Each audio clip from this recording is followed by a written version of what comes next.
సత్యాన్వేషణ టీవీ కార్యక్రమమునకు స్వాగతం. మీ జీవితంలో శాంతి లేదా? మీ జీవితమును ప్రయాసతో బతుకుచున్నారా? రండి, యేసు మిమ్మును ఈ బాధల నుండి విడిపించును, సత్యము మిమ్మును స్వతంత్రులుగా చెయ్యును. ఈ కార్యక్రమమును వీక్షించటం ద్వారా ప్రభువు దీవెనలు పొందండి. సత్యాన్వేషణ కార్యక్రమానికి ప్రేమతో మిమ్మల్ని అందరినీ కూడా ఆహ్వానిస్తూ ఉన్నాము. ఈ యొక్క టీవీ ప్రోగ్రాం ద్వారా మీరు ఆత్మీయ మేలులు పొందుతూ ఉన్నారని మేము విశ్వసిస్తూ ఉన్నాము. ఈ కార్యక్రమంలో మీరందరూ కూడా ప్రార్థనాపూర్వకముగా పాల్గొవాలని ప్రభు పేరట మీకు మనవి చేస్తూ ఉన్నాను.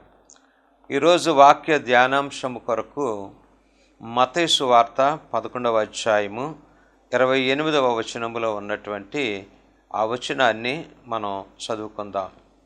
ప్రయాసపడి భారము మోస్తున్న సమస్తమైన జనులారా, నా యొద్దకు రండి, నేను మీకు విశ్రాంతిని కలుగజేస్తాను అనే యొక్క మాటను బట్టి దేవుణ్ణి స్తుతిస్తూ ఉన్నాను. మరొక మారు ఈ 11వ అధ్యాయము 28వ వచనము, ప్రయాసపడి భారము మోసుకొనుచున్న సమస్త జనులారా, నా యొద్దకు రండి, నేను మీకు విశ్రాంతిని కలుగజేతును.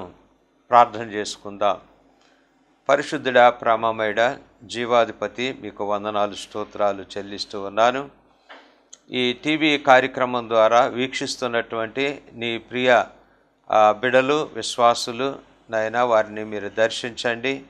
ఈరోజు వాక్య ధ్యానాంశము కొరకు ఇవ్వబడినటువంటి ఆ మాటను బట్టి అందులో ఉన్నటువంటి మర్మయుక్తమైనటువంటి సత్యాలను మాకు తెలియచేయమని, మాట్లాడినటువంటి నీ సేవకుని నోటుకు బోరగా మీరు వాడుకొని సిలువలో మరుగుపరుచుకొని ఏడంతల ఆత్మాభిషేకంతో నాయన నింపి నాయన సూటిగా, స్పష్టముగా, తేటగా నాయన లేఖన సత్యాలను బయలుపరచమని, ఇందులో పాలుపంపులు పొందే ప్రతి బిడ్డను కూడా మీ ఆత్మతో సంధించి దీవించి ఆశీర్వదించమని ఈ మనవలు మన కొరకు అతి త్వరగా రాబోతున్న మన ప్రియ ప్రభువును మన రక్షకుడైన యేసుక్రీస్తు ప్రభువారి యొక్క శ్రేష్టమైన నామాన్ని బట్టి అడిగి వేడుకొంచు నాను తండ్రి, ఆమేన్. ప్రియులారా, గమనించండి, ఇక్కడ ఈ మత్తయి సువార్త 11వ అధ్యాయము 28వ వచనములో ఉన్నటువంటి యొక్క మాటను బట్టి ప్రయాసపడి భారము మోస్తున్న సమస్తమైన వారలారా అనే విషయాన్ని ఇక్కడ మనం చూస్తూ ఉన్నాము. ప్రియులారా, ఇక్కడ ఈ మాటలో సమస్తమైన వారలారా అనే మాటలో ఉన్నటువంటి విషయాన్ని మనం గమనించినట్లయితే ఏ ఒక్కరికో ఈ మాట వ్రాయబడలేదు, లేక ఏ కుటుంబానికో ఈ మాటలు వ్రాయబడలేదు, ఏ ఒక్క గ్రామానికో, పట్టణానికో, నగరానికో, దేశానికో కాదు, కానీ ప్రపంచవ్యాప్తంగా ఉన్నటువంటి మనుషులందరి పట్ల ఉన్నటువంటి దేవునికి ఉన్నటువంటి యొక్క ఆ ప్రణాళిక, సంకల్పాన్ని బట్టి దేవుడు పిలుస్తూ ఉన్నారు. ప్రయాసపడి భారం మోస్తున్నటువంటి సమస్తమైన వారులారా, ఏ భేదము లేదు, ఏ కులము లేదు, ఏ మతము లేదు, ఏ వర్గము లేదు, ఏ తారతమ్య భేదములు లేకుండా దేవుడు ఆయన మనలందరినీ కూడా పిలుస్తూ ఉన్నాడు. ఆయన ఎందుకనంటే వాక్యము సెలవిస్తుంది, యేసుక్రీస్తు ప్రభు అందరికీ ప్రభువు అయి ఉన్నాడు అని లేఖన సత్యాలు మనకి ప్రబోధిస్తూ ఉన్నాయి.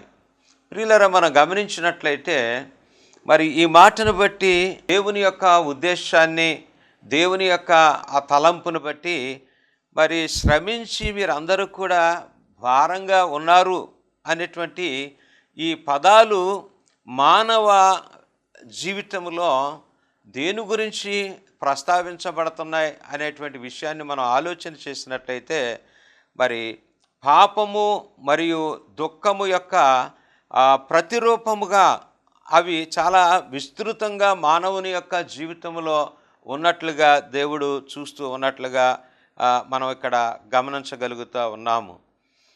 అత్యంత ప్రాముఖ్యమైనటువంటి విషయం ఏమిటంటే ఆయన ఆలోచనలో ఉన్నటువంటి యొక్క విషయాన్ని మనం అర్థం చేసుకోగలిగితే మనం మోయడానికి కష్టతరమైనటువంటి యొక్క ఆ భారాలు, ఆ భారమైనటువంటి యొక్క జీవితాన్ని దేవుడు చాలా క్షుణ్ణంగా ఆయన పరిశీలన చేస్తున్నట్లుగా మనం చూస్తూ ఉన్నాము. ఎందుకనంటే బైబిల్లో మరి శాస్త్రులు, పరిసయ్యులు వారి యొక్క మనస్సును బట్టి వారు మానవుల మీద వారు ఉంచినటువంటి యొక్క వారు మనస్సాక్షి విధించినటువంటి యొక్క సాంప్రదాయాలు మరియు ఈ శాసనాలు అనేటువంటివి, ఈ లోకాచారాలు అనేటువంటివి అవి ఎంతో భారంగా కూడా అగపడుతున్నట్లుగా మనం చూడగలుగుతూ ఉన్నాము. మీరు మత్తయి సువార్త 23వ అధ్యాయంలో మనం గమనించినట్లయితే ఈ మాట ఇక్కడ వ్రాయబడింది. మత్తయి సువార్త 23వ అధ్యాయము 4వ వచనములో మీరు గమనించినట్లయితే, మోయ సఖ్యము కాని భారమైన బరువులు కట్టి మనుష్యుల భుజముల మీద వారు పెట్టుదురే గాని తమ వ్రేలుతోనైనా వాటిని కదిలింపనొల్లరు అనే విషయాన్ని ఇక్కడ మనం చూస్తూ ఉన్నాము. ప్రియులారా, ఈ లోకపు యొక్క మరి ఆచార వ్యవహారాలు, మరి మన మీద ఉంచబడినటువంటి లోక సాంప్రదాయాలు, లోకపు యొక్క విషయాలన్నీ కూడా, ఈ లోక సాంప్రదాయాలు మరియు శాసనాల యొక్క ఆ బరువు ఈ లోకములో మన మీద మోపి ఉన్నప్పటికీ కూడా దానిని ఎంతమాత్రము కూడా మానవుల మీద నుంచి తొలగించగలిగేటువంటి ఆ ప్రయత్నం అనేటువంటిది ఎక్కడ కూడా అగపడటం లేదు అనే విషయాన్ని మనం చూస్తూ ఉన్నాం. అందుకనే యేసుక్రీస్తు ప్రభువుల వారు మనకిచ్చినటువంటి యొక్క మాట ఏమిటంటే, మీరు నా యొద్దకు రండి.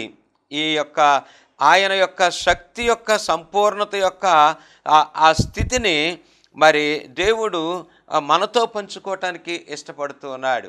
ఆ భారము, ఆ పాపము అనేటువంటిది లేక ఈ యొక్క లోక క్రియారూపకమైనటువంటి యొక్క పాపము, ఆ దుఃఖాన్ని నివారణ కలిగించటానికి యేసుక్రీస్తు ప్రభువుల వారు ఆయన నిన్ను నన్ను కూడా ఆహ్వానిస్తూ ఉన్నాడు. ఆయన నిన్ను నన్ను కూడా ఆయన పిలుస్తున్నాడు అనే విషయాన్ని మీకు నేను తెలియచేస్తూ ఉన్నాను. అంత మాత్రమే కాదు, కానీ సమస్తమైన వారలారా అనే విషయానికి వచ్చినప్పుడు అనేక సందర్భాల్లో దేవుని యొక్క వాక్యములో మనం చూడగలుగుతూ ఉన్నాము. యోహాను సువార్త 3వ అధ్యాయము 16వ వచనములో, దేవుడు లోకమును ఎంతో ప్రేమించెను, కాగా తన అద్వితీయ కుమారునిగా పుట్టినవాని యందు విశ్వాసముంచు ప్రతివాడును అనే మాటను మనం చూస్తూ ఉన్నాము. ప్రతివాడును నశింపక నిత్య జీవము పొందినట్లు ఆయన మన కొరకు అనుగ్రహించబడ్డాడు అనే విషయాన్ని అక్కడ భక్తుడైనటువంటి యోహాను అక్కడ వ్రాస్తున్నట్లుగా మనం చూస్తూ ఉన్నాం. ప్రతివాడును, సమస్తమైన వారులారా అనే విషయాలను ఇక్కడ చాలా స్పష్టంగా మనం చూడగలుగుతూ ఉన్నాము. కనుక ప్రియ దేవుని బిడ్డ, ఈ యొక్క పాపము లేక ఈ దుఃఖ నివారణ అనేటువంటిది మనం ఆలోచన చేస్తే, అసలు ఈ పాపం అనేటువంటిది ఎక్కడ పుట్టింది అనే విషయానికి వచ్చినప్పుడు మనం మన ఆది తల్లిదండ్రులైనటువంటి వారు ఆదాము అవ్వలు దేవాది దేవుని యొక్క దృష్టిలో వారు ఏదెను తోటలో నివాసయోగ్యంగా ఉంటూ ఆహ్లాదకరమైనటువంటి స్థితిని కలిగి, దేవునితో సహవాసము కలిగి, దేవుని యొక్క మాటకు లోబడి, దేవుని యొక్క మాటకు విధేయులై వారి యొక్క జీవిత విధానాన్ని కలిగి ఉన్నటువంటి యొక్క సందర్భంలో దేవుడు అక్కడ ఏదెను తోటలో ఉంచిన ఆదాము అవ్వలతో దేవుడు సుస్పష్టంగా ఆయన మాట్లాడుతూ ఉన్నాడు. ఈ తోటలో ఉన్నటువంటి యొక్క చెట్ల యొక్క పండ్లను మీరు నిరభ్యంతరముగా తినవచ్చును.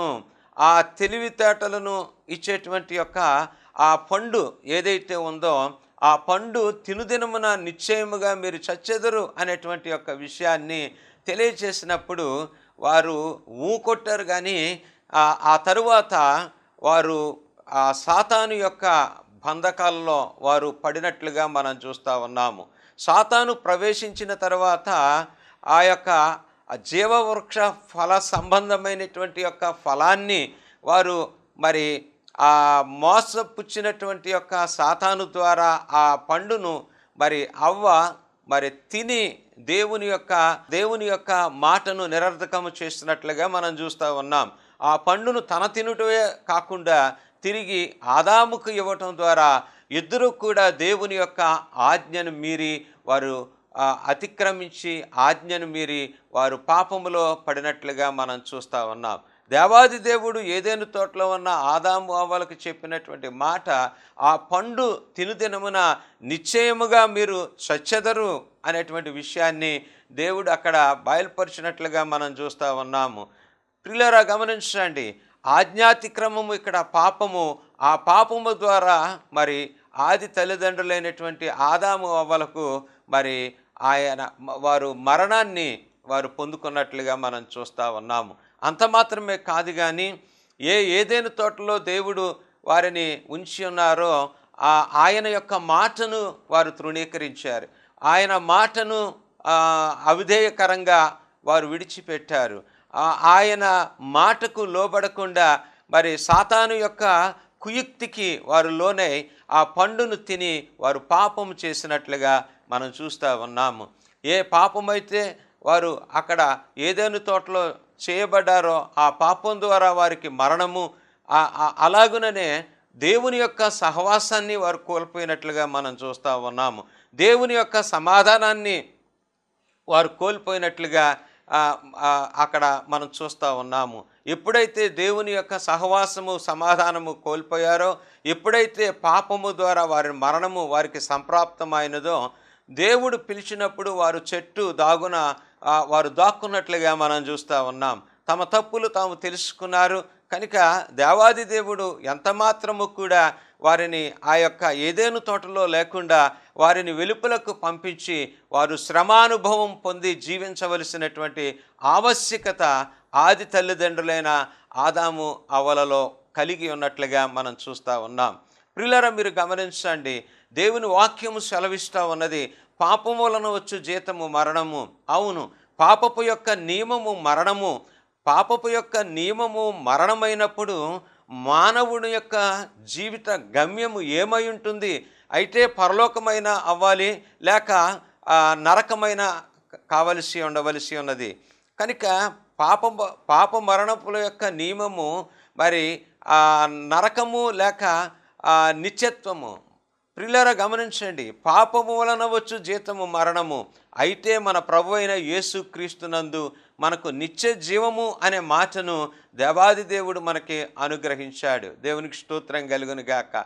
దేవుని యొక్క సృష్టిలో మరి మానవుని దేవుడు చేసిన తర్వాత ఆయన మట్టి నుండి మానవుని చేసి మరి ఆయన నాసికారంధ్రముల ద్వారా జీవవాయువు ఊదగా నరుడు జీవాత్మ అయిను. జీవము ప్లస్ ఆత్మ, ప్రాణము ప్లస్ ఆత్మ, జీవ ప్రాణాత్మలో కలిగినటువంటి యొక్క తన పోలికలో మానవుణ్ణి ఆయన సృజించిన తర్వాత ఆయన తనను మహిమపరుచుకోవాలనేటువంటి ఉద్దేశముతో దేవుడు ఆదాము అవ్వలను ఏదేను తోటలో ఉంచినటువంటి యొక్క స్థితిని బట్టి, వారు చేసినటువంటి యొక్క పాప పంకిలమైనటువంటి యొక్క స్థితిని బట్టి, దేవుని యొక్క మాటను నిరర్ధకము చేసి తృణీకరించిన విధానమును బట్టి, వారు యొక్క పాపపు యొక్క స్థితిని బట్టి వారు మరణాన్ని కలిగి ఉన్నట్లుగా మనం చూస్తూ ఉన్నాం. మరి 100వ కీర్తనలో మరి మనం చూసినట్లయితే మనము ఆయన ప్రజలమై ఉన్నాము, ఆయన వారమై ఉన్నాము అనే విషయాన్ని లేఖనాలు చాలా స్పష్టంగా మనకి తెలియచేస్తూ ఉన్నది. మీరు గమనించినట్లయితే 100వ కీర్తనలో ఒకసారి మీరు ఈ మాటలను మీరు గమనించాలని ప్రభు పేరట మనం చేస్తూ ఉన్నాను. యెహోవాయే దేవుడని తెలుసుకొనిడి. ఈ మాటను మనము గమనించవలసిన వారుగా ఉన్నాము. ఆయనే మనలను పుట్టించెను, మనము ఆయన వారము. ప్రియులారా గమనించండి, మనము ఆయన ప్రజలము, ఆయన మేపు గొర్రెలము అనే విషయాన్ని చాలా స్పష్టముగా కీర్తనాకారుడు ఇక్కడ ప్రస్తావిస్తూ ఉన్నాడు. యెహోవాయే దేవుడని తెలుసుకొనిడి, ఆయనే మనలను పుట్టించెను, మనము ఆయన వారము, మనము ఆయన ప్రజలము, ఆయన మేపు గొర్రెలము. ప్రియులారా గమనించండి, మనమందరము కూడా దేవుని యొక్క పిల్లలముగా, దేవుని యొక్క బిడలముగా, దేవుని యొక్క కుమారులుగా కుమార్తెలుగా, దేవుని యొక్క దాసులముగా దాసుండరుగా మనం ఉన్నాము అనే విషయాన్ని లేఖనాలు మనకు జ్ఞాపకం చేస్తూ ఉన్నాయి. మీరు గమనించినట్లయితే మరి అలాంటి ఈ యొక్క ప్రజ మరి పాపం వలన మరి ఆ యొక్క మరణాంధకారమైనటువంటి యొక్క నరకములోనికి వెళ్ళిపోవటం దేవునికి అది ఎంత మాత్రము కూడా ఇష్టము కాదు గనుక ఆయన మనల్ని పిలుస్తూ ఉన్నాడు. ఓ ప్రయాసపడి పాపములో ఉన్నటువంటి దుఃఖములో ఉన్నటువంటి ఓ ప్రజలారా, మీరు నా యొద్దకు రండి, నా యొద్దకు రండి. ఆయన యొద్దకు వచ్చి వారిని ఆయన ఎంత మాత్రము కూడా త్రోసివేసే దేవుడు కాదు. ఆయన నా యొక్క పాపములను బట్టి ఆయన మనలను విమోచించి మనలను రక్షించేటువంటి దేవుడుగా ఆయన ఉన్నాడు అనే విషయాన్ని లేఖనాలు మనకి సెలవిస్తూ ఉన్నాయి. అంత మాత్రమే కాదు కానీ మరి పౌలు భక్తుడు వ్రాస్తున్నటువంటి ఎఫెసీ సంఘానికి వ్రాస్తూ 2వ అధ్యాయంలో అంటాడు, మీరు మీ అపరాధముల చేత పాపముల చేత చచ్చి పడినవారుగా ఉన్నప్పుడు అనే విషయాన్ని ప్రస్తావిస్తూ ఉన్నాడు. మనము మన యొక్క పాపములను బట్టి మన పాపములు ఎలాగున్నాయంటే, మన పాపములు మానవుని యొక్క స్థితిని చనిపోయేటువంటి యొక్క స్థితిగా మార్చబడినటువంటి యొక్క విషయాన్ని అక్కడ జ్ఞాపకం చేస్తున్నాడు. మీరు మీ అపరాధముల చేత పాపముల చేత చచ్చి పడినవారుగా ఉన్నప్పుడు అనే మాట. ఇది ఎంతవరకు మనం ఆలోచన చేసినప్పుడు ఈ ఈ ఈ యొక్క స్థితిని ఎప్పుడైతే మనం కలిగి ఉంటామో, ఈ స్థితి ద్వారా నరకానికి మనం పాత్రులు కావలసినటువంటి యొక్క ఆ స్థితిని బట్టి అక్కడ దేవుడు మనతో మాట్లాడుతూ ఉన్నాడు. మీరు మీ అపరాధముల చేత పాపముల చేత చచ్చి పడినవారుగా ఉన్నప్పుడు క్రీస్తు తన మహాప్రేమ చేత ఆయనతో కూడా మనలను బ్రతికించెను. దేవునికి స్తోత్రం కలుగునుగాక. ఆయనతో కూడా మనలను బ్రతికించెను అనే మాటను మనం ఇక్కడ చూస్తూ ఉన్నాము. ప్రియులారా, మీరు గమనించినట్లయితే మరి మోయ సఖ్యము కానటువంటి యొక్క ఈ పాప భరితమైనటువంటి యొక్క ఈ దుష్క్రియలు, ఈ దుష్టత్వము, ఈ దుర్నీతి నుండి దేవుడు మనల్ని విమోచించటానికి ఆయన ఓ ప్రయాసపడి భారం మోస్తున్న సమస్తమైన వారులారా, మీరు నా యొద్దకు మీరు రావాలి అనేటువంటి యొక్క ఆ వాగ్దానంతో కూడినటువంటి మాటను ఆయన పలుకుతూ ఉన్నాడు. ఎందుకనంటే మరి దేవుని వాక్యము సెలవిస్తూ ఉన్నది. యెషయా గ్రంథము 30వ అధ్యాయము 1వ వచనంలో చూసినట్లయితే, యెహోవా వాక్కు ఇదే, యెహోవా వాక్కు ఇదే, లోబడినటువంటి యొక్క పిల్లలకు శ్రమ. దేవుని వాక్యం ఏమిటంటే, దేవునికి లోబడినటువంటి పిల్లలకు శ్రమ అని ఇక్కడ దేవుడు మాట్లాడుతూ ఉన్నాడు. కనుక ఈ పాపములను బట్టి, మన యొక్క దుష్టత్వము దుర్నీతిని బట్టి కలిగేటువంటి యొక్క స్థితిగతులు ఏ విధంగా ఉన్నాయంటే, మరి శ్రమకు కారకులు అయ్యేటువంటి పరిస్థితిని ఇక్కడ మనం చూడగలుగుతూ ఉన్నాం.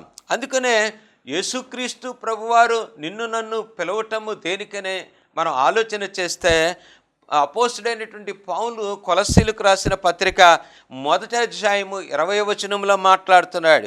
ఆయన శిలువ రక్తము చేత సంధి చేసి, శిలువ రక్తము చేత సంధి చేసి, ఆయన శిలువ రక్తము చేత సంధి చేసి. ప్రియులారా, గమనించండి, యేసుక్రీస్తు ప్రభుల వారు ఆయన యొక్క శిలువ మరణ పునరుత్థానము ద్వారా ఏదేను తోటలో దేవుని సహవాసాన్ని కోల్పోయామో, ఏదేను తోటలో దేవునికి అవిధేయకరమైన స్థితిలో ఉన్నామో, ఏదేను తోటలో మరి దేవుని యొక్క మాట విననొల్లనటువంటి స్థితిని బట్టి ఆ యొక్క శ్రమ కలిగి ఉన్నదో, మరి ఏదేను తోటలో అపవాది ద్వారా మరి ఆది తల్లిదండ్రులైన ఆదాము అవ్వలు పాపము చేసి మరి వారు ఆజ్ఞాతిక్రమము అయినటువంటి యొక్క ఆ స్థితిని బట్టి వారు పాపం చేసి వారు మరణాన్ని తెచ్చుకున్నట్లుగా మనం చూస్తూ ఉన్నాం. ఆ మరణమే ఆ శాపముగా మారి అది నిత్య నరకాగ్నికి వారసత్వాన్ని తెచ్చేదిగా ఉన్నటువంటి విషయాన్ని బట్టి ఇక్కడ యేసుక్రీస్తు ప్రభువారు ఆయన శిలువ రక్తము చేత. ఎందుకనంటే పాత నిబంధన గ్రంథములో పాపం చేసిన ప్రతిసారి కూడా ఏ గొర్రెనో, ఏ మేకనో, ఏ కోడిదూడలనో బలిగా అర్పించి పాప విమోచన కలిగి తిరిగి మళ్ళీ పాపం చేసి ప్రతి ఒక్క స్థితిని బట్టి, పాపపు యొక్క స్థితిని బట్టి వదకు వారు తెచ్చినటువంటి యొక్క జంతువుల రక్తము ప్రోక్షణ ద్వారా వారు పాప విమోచన చేసి అగైన్ మళ్ళీ తిరిగి వారు పాపం చేస్తూ ఉన్నారు. ప్రియులారా, ఇక్కడ మనం గమనించినట్లయితే మరి యేసుక్రీస్తు ప్రభువారు సమస్త మానవాళి కోసం, సమస్త మానవాళి యొక్క పాప ఆ స్థితిని బట్టి ఆయన పరిశుద్ధుడిగా ఉన్నాడు. దేవుని వాక్యం సెలవిస్తూ ఉన్నది. ఆయన ఎలాంటి వాడో మరి హెబ్రీలకు రాసినటువంటి పత్రికలో చూస్తూ ఉన్నాము. మరి హెబ్రీ సంఘానికి పౌలు వ్రాస్తూ ఉన్నాడు, ఆయన పరిశుద్ధుడు, ఆయన నిష్కల్మష్కుడు, ఆయన పాపులలో చేరక ప్రత్యేకింపబడినటువంటి మనకు సరిపోయినటువంటి తగినటువంటి ప్రధాన యాజకుడు అనే విషయాన్ని అక్కడ తెలియచేస్తూ ఉన్నాడు.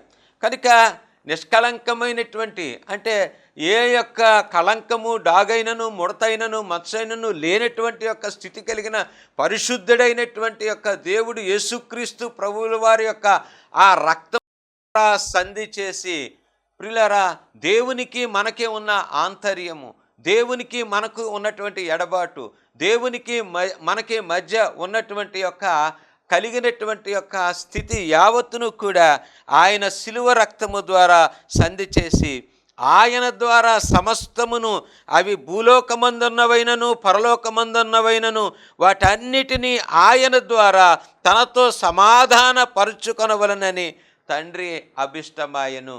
ఎస్, అవును ప్రియులారా, యేసుక్రీస్తు ప్రభువుల వారి యొక్క ఆ యొక్క శిలువ ఆ రక్తము ద్వారా మరి మన యొక్క పాపములన్నిటినీ కూడా విమోచించినట్లుగా మనం చూస్తూ ఉన్నాం.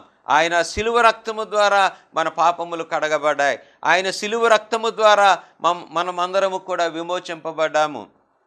ఆయన శిలువ రక్తము ద్వారా ఏదేను తోటలో సహవాసాన్ని కోల్పోయామో, ఏదేను తోటలో అసమాధానమైన స్థితిలో నుండి ఇప్పుడు ఆ శిలువ సంధి, ఆ రక్తము ద్వారా దేవునితో ఉన్న ఎడబాటు యావత్తు కూడా మరి తండ్రి అయినటువంటి దేవుడు కుమారుడైనటువంటి క్రీస్తు యొక్క శిలువ రక్తము ద్వారా ఆయనతో సమాధానపరుచుకున్న విధానమును బట్టే మనం ఇప్పుడు మన పాపములు క్షమించబడి నీతియుక్తమైనటువంటి యొక్క మనుషులుగా మార్చబడ్డాము.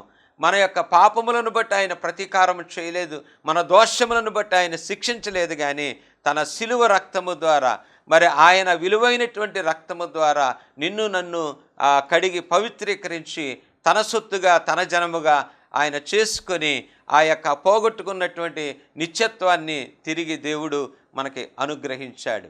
మీరు కొరింథీ సంఘానికి పౌలు భక్తుడు వ్రాస్తూ ఉన్నాడు 15వ అధ్యాయంలో. ఈ మాటలన్నీ కూడా వ్రాయబడినట్లుగా మనం చూస్తూ ఉన్నాం. ప్రియులారా, గమనించండి, ఏ పాపము ద్వారా అయితే మరణం వచ్చిందో, ఏ మరణము ద్వారా అయితే నరకం వచ్చిందో, ఆ పాపపు యొక్క నియమ మరణ ఆ యొక్క నరకము నుండి దేవుడు మనల్ని విడిపించి ఆయన నిత్యరాజ్యానికి తిరిగి వారసులుగా చేయడాన్ని బట్టి మనం దేవుణ్ణి మనం స్తుతించ నిబద్ధత కలిగిన విశ్వాసులుగా మనం ఉండాలి అనే విషయాన్ని నేను మీకు తెలియచేస్తూ ఉన్నాను.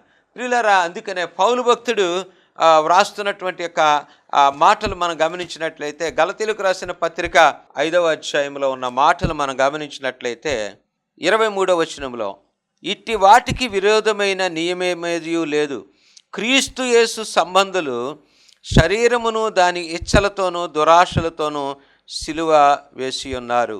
ప్రియులారా, గమనించండి, క్రీస్తు యేసు సంబంధులు, ఎవరైతే దేవుని భక్తిపరులు అనుకుంటున్నామో, ఎవరైతే దేవుని విశ్వాసులు అనుకుంటున్నామో, ఎవరైతే దేవుని యొక్క ఆత్మ సంబంధులు అనుకుంటున్నామో, ఎవరైతే మారు మనస్సు అనుభవంలో ఉన్నామో అని అనుకుంటున్నామో, మనందరము కూడా మరి శరీరమును దాని ఇచ్చలతోనూ దురాశలతో కూడా మనం సిలువ వేయబడవలసినటువంటి ఆవశ్యకత ఉన్నది.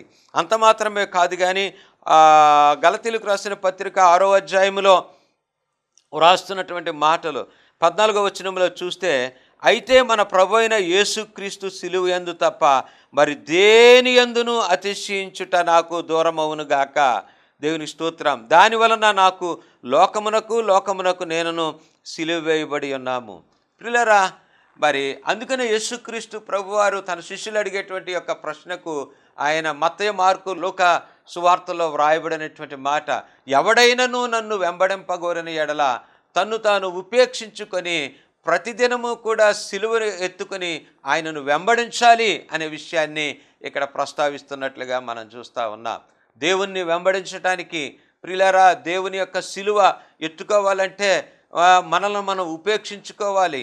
దేవుని విషయములో దేవుని యొక్క ఆయనకు ఉన్నటువంటి యొక్క స్థితిని బట్టి దేవునికి మరి తృణీకారం ఉండేటువంటి స్వభావం కానీ, దేవునికి వ్యతిరేకమైన పనులు కానీ, దేవునికి అవిధేయకరమైన స్థితి కానీ, ఈ లోక సంబంధమైనటువంటి ప్రతికూలమైనటువంటి యొక్క దేవునికి ఇష్టము లేనటువంటి విషయాలన్నీ కూడా ఎవరైతే విడిచిపెట్టగలుగుతారో, ఎవరైతే వాటిని విడిచిపెడతారో, ఎవరైతే ఈ లోక సంబంధమైన దేవునికి అవిధేయకరమైన ప్రతి స్థితిని కూడా విడిచిపెట్టగలిగి, మరి ఆయనను ఎప్పుడైతే మనం ఆ విధంగా విడిచిపెట్టగలుగుతామో ఆయన వెంబడించగలుగుతాం.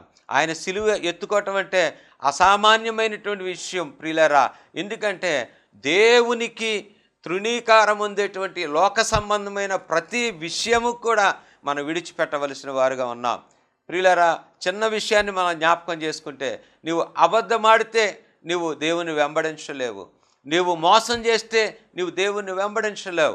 అనుదినము కూడా మనల్ని మనం ఉపేక్షించుకొని దేవుని యొక్క కాడెను ఎత్తుకొని ఆయన్ని వెంబడించగలిగినప్పుడే ఈ సిలువ మరణ పునరుత్థానపు యొక్క ఆ స్థితి యొక్క ఔన్నత్యాన్ని మనం కలిగి ఉండగలుగుతాం. అప్పుడే నీవు నేను కూడా నిజమైనటువంటి క్రైస్తవ్యాన్ని, నిజమైనటువంటి యేసు యొక్క సిలువకున్నటువంటి విలువను మనం కలిగి ఉండగలుగుతాము.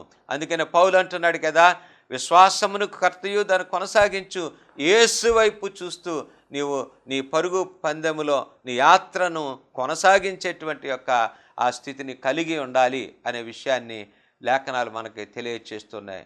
అందుకనే యేసయ్య నిన్ను నన్ను కూడా ఆయన పిలుస్తున్నాడు. ఎందుకంటే నా పాపాలను విడిచిపెట్టి పోగొట్టుకున్నటువంటి నిత్యత్వాన్ని యేసుక్రీస్తు ప్రభువుల ద్వారా మళ్ళీ ఆ పరలోక రాజ్యాన్ని స్వతంత్రించుకొని దేవునితో మనం నిత్యము నివాసయోగ్యమైన పరలోకములో యుగయుగాలు ఆయనతో జీవించే ఆ కృపను దేవుడు ఇవ్వటానికి మనల్ని పిలుస్తూ ఉన్నాడు. ఆయన పిలుపును నువ్వు అందుకొని ఆయన ఔదార్యాన్ని నువ్వు కలిగి నీ యొక్క ఆత్మీయ జీవితంలో నిజమైనటువంటి దేవుని బిడ్డగా జీవించటానికి పరిశుద్ధాత్మ దేవుడు ఆయన కృప నీకు అనుగ్రహించునుగాక.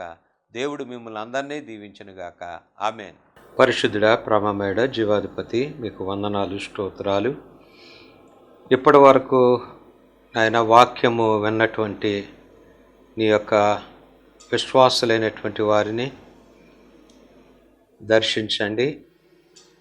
వాక్యము వారి జీవితంలో నీరు కట్టి ఫలింపును మీరు అనుగ్రహించమని, నిత్యము కూడా మిమ్ములను స్మరణకు తెచ్చుకొని వారి యొక్క నోట మీ స్తోత్రము సిద్ధింపచేయమని నేను ప్రార్థిస్తూ ఉన్నాను. ఆయన ప్రత్యేకంగా బిడలను నిత్యము మీ మెలనైన స్వరంతో మాట్లాడి వారిని ఆత్మీయంగా బలపరచమని ప్రార్థన చేస్తున్నారు. బలహీనులైన వారిని బలపరచండి, శక్తిహీనులైన వారికి శక్తినివ్వండి, అస్వస్థతగా ఉన్న వారికి స్వస్థత మీరు అనుగ్రహించమని, మీ కృపను వారికి తోడుగా అనుగ్రహించమని, ప్రత్యేకంగా బిడలను కుటుంబాలను దర్శించి దీవించి ఆశీర్వదించమని ఈ మనవులు యేసునామములు అడిగి వేడుకొనుచున్నాను తండ్రి. ఆమేన్. ప్రభు మిమ్మలను దీవించునుగాక. ఆమేన్. ఉచిత బైబిల్ కోర్స్ మీ ఇంటి వద్ద నుండే చేయవచ్చును. కోర్సు పూర్తి చేసిన వారికి సర్టిఫికెట్ ఇవ్వబడును. మీ ప్రార్థనా అవసరతలకు మా చిరునామా reverend Suresh Babu, post box 5, SR Nagar post, Rajahmundry 533105, తూర్పు గోదావరి జిల్లా. Phone number 9441639372.